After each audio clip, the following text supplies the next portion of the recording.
When I was a kid, and when I think about my personal film education, and when I think about when I saw The Godfather as a 10-year-old and how that changed my life, even You shouldn't be watching The Godfather at 10 years old. I'll go ahead and say it.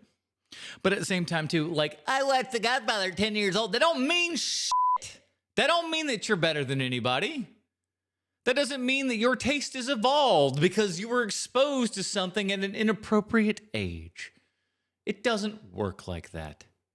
You're not some hardened fucking criminal who's come out of the pen.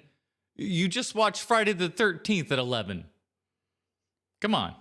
I didn't really understand everything going on in front of me. It was important that I challenged myself in that way. It was important that I learned more. It was important that I expand. You don't understand. He's smarter than you, okay? If you had a brain in your head, you would understand that he's smarter than you. That's what he's telling you. And in my thoughts about film, it was important that I went out there and read, what do people think about The Godfather? What exactly is this movie? And you did this at 10. We're all supposed to believe it. I'm not saying that it's an impossibility. I was quite the movie nerd myself, but 10, okay. The larger themes I'm not really understanding as a young. Of course, he was also 10 in like,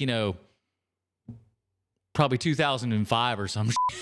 So like, person. And I did that as a 10-year-old pirating movies who had no idea. Pirating movies. See, I told you he was a grown-ass kid. Golly. What they were doing online, yet I'm seeing people who are, my age or older just completely losing it just because someone who is a bit more credible dislikes the movie or thinks again, it's credibility now. The problem is you yourself are not credible. It is he that is credible. And if someone that is credible, him, has an opinion and you don't have that opinion, your opinion is less valuable because, as you've just been told, he is credible and you are not.